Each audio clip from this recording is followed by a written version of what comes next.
très heureux de vous retrouver si nombreux devant vos postes téléviseurs pour suivre votre émission préférée sur cleboa.com avec votre humble servante Cholicia Sompi, la poupée Barbie de la presse en ligne, autrement dit la remontada de Cleboa.com. Donc on a bino mingi ba gros bisous na bino partout bozali soki bozala bandaku na misala na katami tout en tout cas ba gros bisous na bino place bozali. Là je fais mes gros bisous à celle qu'on appelle de la nation Tonton Banda, Pichu Mangaya Boss Lady, Jolili Atala en chair et annonce. Je vous aime beaucoup. Merci à toi Marcus Ngangeli, mon caméraman. En tout cas pour aujourd'hui on va aller recevoir pour vous celui qu'on appelle Fils Moukoko de l'UDPS.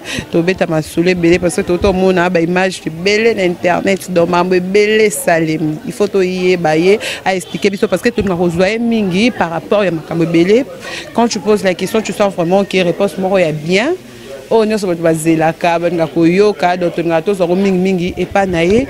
Maintenant là je vais aller vous présenter mon invité. Bonjour Facebook. Bonjour la remontada de la presse Jolicia. Boni papa boni makambo no so ekende.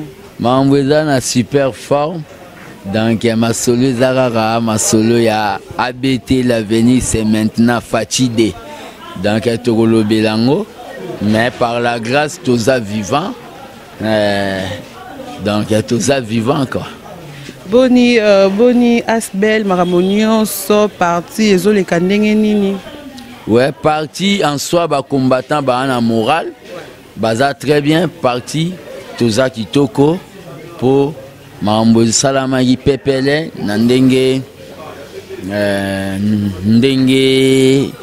to fonctionnera ba parlement de bozo kota biso tout ozote la ka mokonzi fati donc peut tozo continuer ko soutenir yangonde nazo profiter déjà avant to kota au na moto émission ko yebisa déjà que batu ya FCC ba ke to kotsa manzaka te tozara ba combattant même si toza na pouvoir ba déclaration ya ba intimidation je suis en train de dire les ba déclaration ya intimidation netika que chef de l'état maintenant le temps ndenge Tshisekedi le père abanda koloba laissons le temps au temps le temps va démontrer que le président du Congo est le président responsable c'est Fachi à lobby so boza makasi bo marché.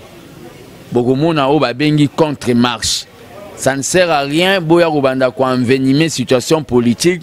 Na ba déclaration il y a regroupement mo oeza aux abois. Ça je dis ça parce que na otoyo kana ba radio internationale qui bazam content. Vous n'avez pas de leçons à donner à Fachi. C'est-à-dire vous n'avez pas de leçons à donner au chef de l'État. Le chef de l'État de M. Kabila. Ne cherchez pas à anticiper les choses.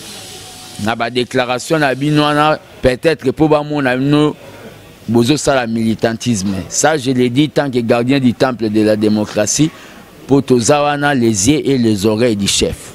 D'accord, merci beaucoup Fils Moukoko. Parlons un peu de président Fachi tout le monde la présidence des États-Unis mais maintenant ça va s'attendre que le président Koutalana Donald Trump mais ba koutanité pourquoi?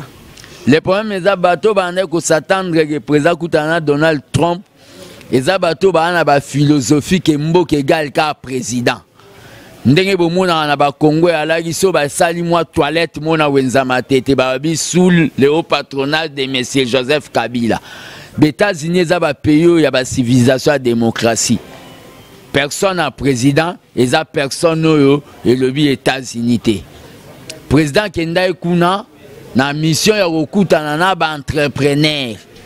Ils ont ba bengi ba bailleur des fonds o ba sala makam na bango sans que et ba senga mandé pas président qui n'est ko beta ba masolo na kati na sansuana donc venir comparer voyage à président na ya l'autre là où ya la voyage o ngana benga touristique le président est allé au qui da ba résultat ça déjà.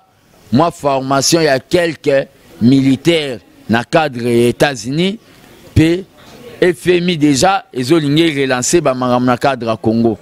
Le président était allé en mission. Au moment opportun, à Donald Trump et Koufélité, et à Congolais, Congolais, D'accord, merci beaucoup, Fils Moukoko. Parlons un peu de la discours au président Salaki Kounana aux États-Unis. Donc, qui président Zolobake, on va déboulonner la dictature. Mais ça, va comprendre un message. Du coup, tout le monde, Moko ya bateau va travailler na président, le président sortant, Joseph Kabila, Kengo Adondo.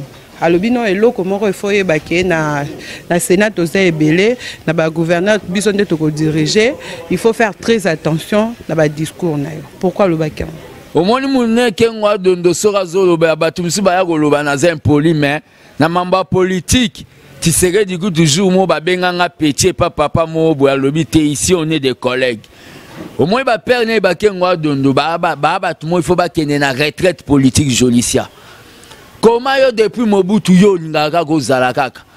Ozo comprendre Kengo Adondo lera zolo ba ke akebisa président Fachi na ebite oso monata réunion mo ya 10 personnes ndengo ko tia image ya ABT ya parti ya Kengo Adondo. Non na mona na ngango. Ba Kengo Adondo baza batumo de expiré. Atikalika wana lo barabiso to occupé te yango ndo mona koti dans l'émission na yo ya koyebisa bango bana misala tu ya Kabila. Quand on dit on va déboulonner la dictature est un système, on ne voit pas mais c'est Kabila, mais balingate ba ko anticiper les choses. Vous comprenez?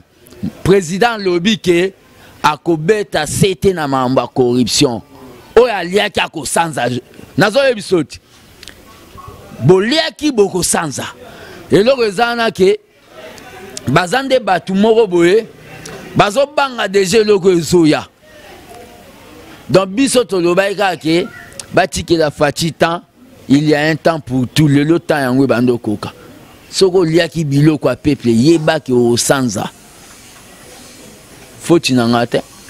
D'accord, Fils Moukoko, toujours continuer toujours. N'habitez toujours à place aux alaki. Bête la biso non lisolo herbe yokaki kenon kuna na kingakati bakangaki Kabila na ba Minduki. Hein?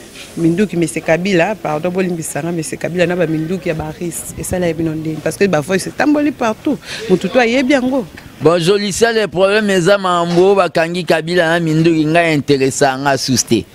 Au moins même Marambo babanda koloba général John Numbi basangani na balingi non ngana minito na ebike na lobela ki on menaki ko sala étude du moro na comprendre na ko s'attaquer na général John Numbi na sala nanga lecture ya politique à lelo au moins na moment oyo pokoma mukonzi ya mboka beaucoup d'été sala na moment lelo loba communauté internationale et soutenir eza marambo basera kala babiloko Kabila ndenge bakangaki na Minduki lemso abanda ko sala chasse na kingakati ndenge Kabila zana pona nga na monaka azambo akopal elo mona olinga na zongisela elo na réponse ya Kengo eza nini omoni majorité na bango ya Sénat wana Jolicia na majorité ya parlement bango biso to mona na biso yango te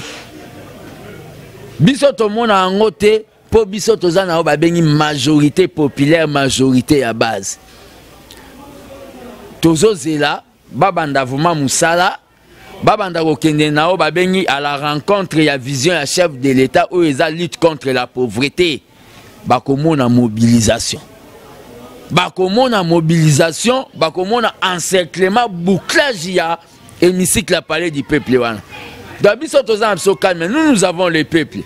Est-ce que parlement ko le peuple na makasi? Je ne crois pas Jolicia. Je ne crois pas. Fils Moukoko, parlons un peu de nos sénateurs corrompus. Les Sénats installés, faiblesse de décision comment?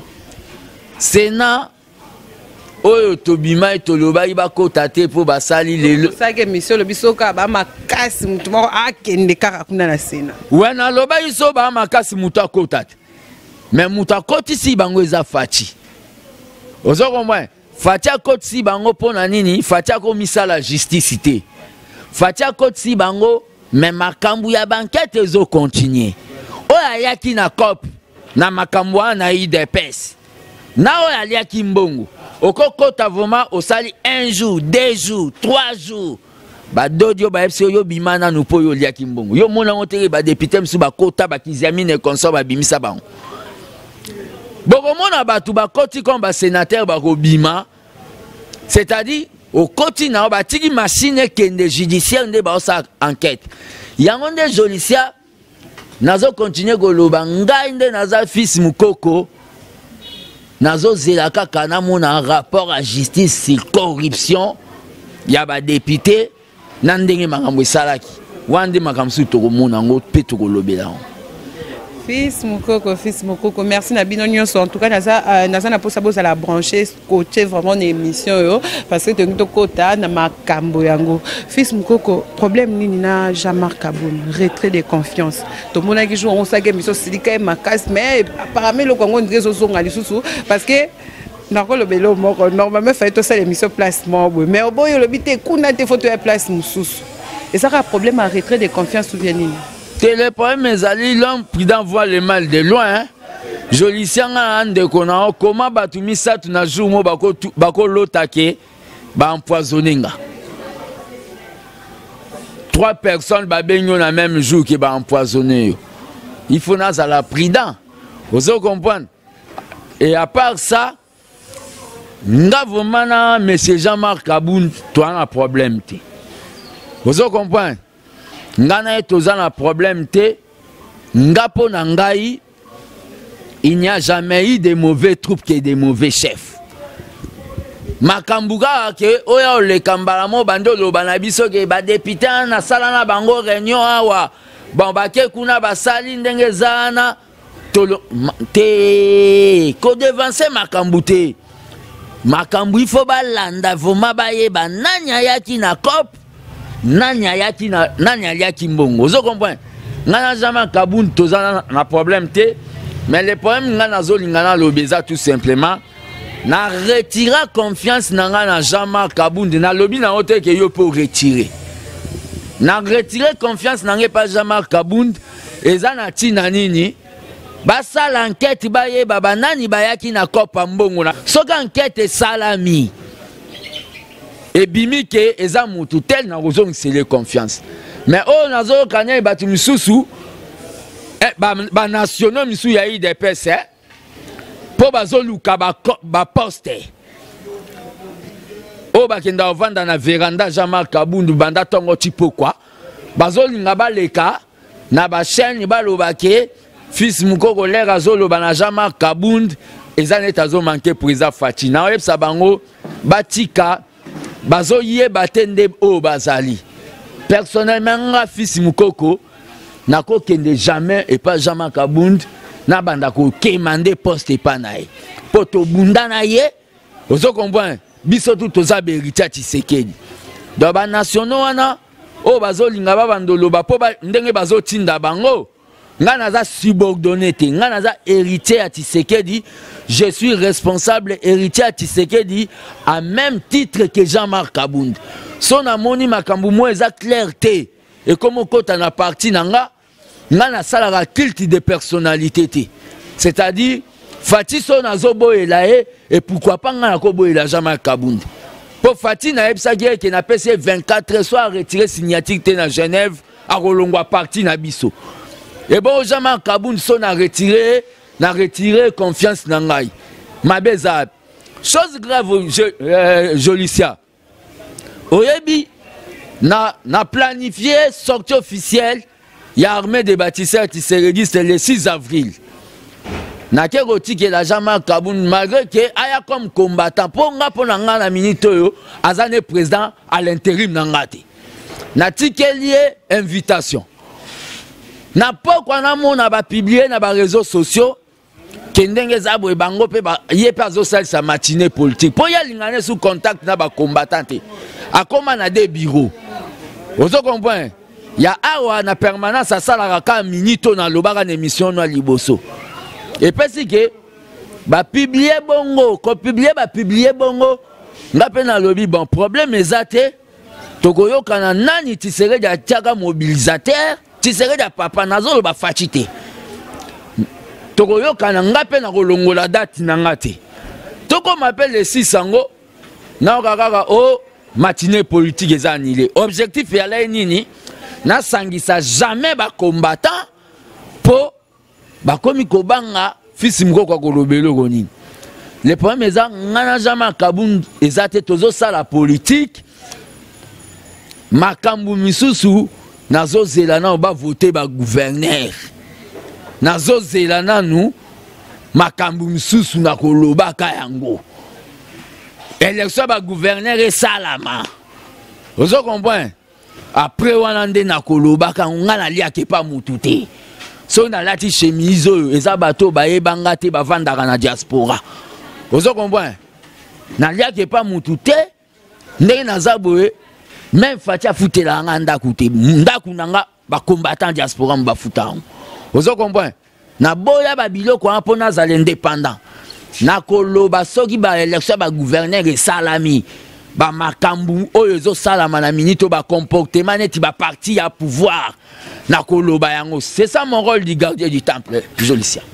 Élection ya ba gouverneur élection ya ba gouverneur fils Mukoko Thomas Lokondo et Janine Mabunda ton choix comme citoyen entre Thomas Lokondo na Janine vraiment tant que citoyen congolais nga na voter na ngai na muta FCCT na voter Thomas Lokondo pour une raison aza mutumo malgré kazalaka na kana bango a concrétiser bango na makamisu so bayaka na oya kindoki na mboko ozo comprendre au lieu que na voter maman wana oh toyebite entre guillemets ouais fils Mukoko, en tout cas, le CPSANG pas nous avoir réponse, hein? Réponse parce que quand tu poses la question, tu sens vraiment qu'il y a réponse. Moi, besoin bimana, mais la comprendre, il y a mamie katani na katikati. Il faut continuer, non? Et ça, on a 3 points de suspension dans le français. Tout y a goloba. Ok, sortie officielle, il y a ABT. Objectif, nango. Sortie officielle, il y a ABT Salamagi les 6. Na ba image aux en plaisir soko kolinga kochela bango ABT ebimi eza mouvement na kati ya IDPS on a expliqué batu biso toza ba fatiste te po batu ba mo biso toza ba chilombiste te biso toza armée de bâtisseurs tisekediste ya père wana banda koloba radicala c'est-à-dire biso tobimi toza wana comme les yeux les oreilles du chef. Mais tozawana pendenge zawana no kala poto salaka ABT soutien Fati. Soki to moni makambo ezo tambola bien te. Pour kalate il faut na mona chef de l'état le quoi secteur officiel et salami pour na kendo PC cahier de doléances nationales. C'est-à-dire ndenge na tambola ki makambo peuple azolinga salele po makambo su balobaka bakosala peuple o bakomatisa fusée peuple aza besoin ba ele ba badia gaya akoma olia 3 fois par jour libumwe vimba ozo comprendre ngana tambola ki partout na sali o babengi cahier de doléances citoyens na ok pesa ngo Fati le problème est ça objectif na biso na ABT secteur officiel et salami nazo lobabwe. Nous n'allons pas faire seulement des marches de soutien, mais bisobo kamwate bomoni ke ABT, ya IDPS, et ça les marches de dénonciation, ya protestation. Vous comprenez? Tozao babengi groupe de pression na katia parti. Po batwe belé, babimisi IDPS loko la likelemba. Balie balingi ba panzao babengi likelemba. Et belé à ba cadre ya UDPS. Oyebi ke tinde tozalakawa. Bato ebele bazonga poto baza dessus. Ba représentant UDPS kili bayawa. Ba tiela bango ba kalpo ba mona Fati batu bayana ba projet ya danger. Siko ngana tika Fati a échoué pour groupe moya batu mo balobaka ba français na ba marche ku ba anda ko mona na te batu wana ba komi siko wana ko neti yangonde na créé ABT. Nazo lancé appel na batu tout batiserediste. Je le sais na yepse logo moko. Batiserediste o bayaka limité te. Ba leki ba o bayaka limité nebele. Ozo comprendre? Dans la minute ndenge zana na créé ABT na kati ya IDPS pona tala ndenge bato bazolo bake bakosala na Fati ba bando sala. Et bon, excusez-moi. Na lobby wallahi bilai. Wallahi bilai na lobby yo zo kende kuna na ba dossier ko tanga na Louvain. O kende ko sala kuna na Fati. 100 jours soke sili. Na timbeli kake na secteur o ba pesa ki o musale sami biente. Yeba ke yo nous avons un problème na les bâtisseurs. Je dis à tout ça la blague parce que nous n'avons pas droit à l'erreur pour ce peuple à boto libiso mando. Tozonga lisusu to banda goloba teno bon li de pes vaincra te au moninde to gagner déjà to il faut to maintenir au babengi pesanté mais nazo lo bapel lisusu na ba jeune mo nazo kaneti ya INC o bazo ya kolinga koloba ke Fati ndenga zana na 2023 kamere toyokana ka bongo te na Nairobi ozo comprendre toyokana ka bongo te na Nairobi. Bozala na bino calme, makambo ke na ndenge ya bien. Ndenge toyokanaka. Fati azana 10 ans pour nga nazo préparer déjà au babengi Fati de. Fati soka beti 10 ans. Tokoya ko pema tokotala ndenge nini veka ko matabiso pe to poids selon contrat politique. Botika baja mutu na sema kolo likolo pour garder du temple. Tinga na sala ka te na vanda na permanence. Nazana jimel mo na cité de Loya. Natala makambutu bino bosala kuna. Donc c'est ça vraiment Jolicia na kolobano abete tozana ba projet belé tozana bureau d'études ya ba projet tozo bundela pe bato bazana ba projet baya nango poto to meka ko booster ngwe pa chef de l'état. D'accord, merci Fils Mukoko. Tomo comme la souka émission na biso parler un peu de tes blessures na moni ozana ba pota na yebité osala ki accident ou bien ni ba kasi ko makama mo atike ba kamango zo lukilanga ni zo mebelo. Ouais, Jolicia na banda go ya limité na sala ki accident na niveau 18e rue na ala likolo moto ba bisimo ba benga ngo esprit de mort et ya et tout à Jolicia. Soza moto au peuple alinga te mokati moto. Ouais, pour peuple azan espoir rebelle na Fils Mukoko, na beta vraiment tout vraiment na kata boulevard net ballon les autres dans stade des martyrs. Mais na perdre oh regarde na koi wana mutu mo azala na gangi national. Ba meminga na Saint-Joseph na kata na il na lokolo wa. Mais j'ai tenu bon batongi eza 5 épingles. J'ai tenu bon il faut na luka. Ba possibilité ya osala ba examen scanner pour na beta mutu nzamba batelinga po nazo défendre ba bengi cause juste ba congolais bazana na besoin nanga c'était vraiment mortel donc nakoya na limité mais boyoki ka ke batie drapeau na temple de la résistance Fils Mukoko akufi il dépêche na pouvoir Bambongelo ba maka ebele c'est moi to comme na suka émission na biso nini ngo ba ko retenir na passage dans l'émission na ngai. On a roloba na batu ezaka ke ngana zaka pour na peuple gardien du temple. Naza en confiance à président nanga Fati. Donc ndenge zana biso nyonso Bajama Kabund Augustin Kabou ya biso tout isere da tikagi biso. Ndenge tozana na mutaza supérieur na mutaza te. Vous comprenez? Ndenge tozawana tolongola ki président Fati. Biso tous les pères atika biso na parti oyo. Na minute ana Fati le tisere da tikaka e azalaka secrétaire général adjoint chargé de la diplomatie. Donc tisere da tiki biso na parti poto sa ma sekite Jolicia. Yango ndenga na zoloba ba oyo bazomona basala ba culte de personnalité batu po bazwa misala. Ba continuer kokende ko salango. Mais ngande na zaboye na loba déjà que même na makam nanga les bâtisseurs oyo na kotikala ko senga Fati même infranté. Nazana ba projet nanga oyo nazolinga na sala pona soutenir Fati eza déjà o babengi énergie nazo kendo kabola na ba partenaire ka ya bato diaspora ko kabola o babengi ba panneau solaire pe ko kabola o babengi dans babilo komoro boye oyo tali santé. Donc nazana besoin soutien batu Jolicia pour na sala politique oyo ya l'œil du peuple. Dans numéro nanga contact eza plus 243 85 084 65 55. Na répété plus 243 85 084 65 55 wana bozwanga gardien du temple toko solo là. Bon, koyamba téléphone na parlement debout nazote ya mate ya Tshisekedi. Ezate ke na budanga naza na jolisia. Ngana ko bude batunde ni ngam na mataka na ba moto. Donc ezate dans naza nga oyo na bi na travaillera netika neti ndenge tozalaka na opposition. Soko benginga insister okozwanga kaka. Na pesi ba o balinganga mbote. Na pesi pe ba o balinganga te mbote. Eza nango démocratie. D'accord, merci beaucoup. Nous voici déjà à la fin de notre émission. Là, c'était Fils Mukoko de l'UDPS, Boyok Mamboalobi, Boyoki, parce que la vérité, vous avez pour ça. Yakoeba, Aebisibiso par rapport à Makamono Suelekaki. Merci à toi, Marcus Ngangeli. Merci à Delana Sototombanda. Merci à tous les abonnés de clébois.com. Je vous aime beaucoup. Restez branchés. Bisous. Bye bye.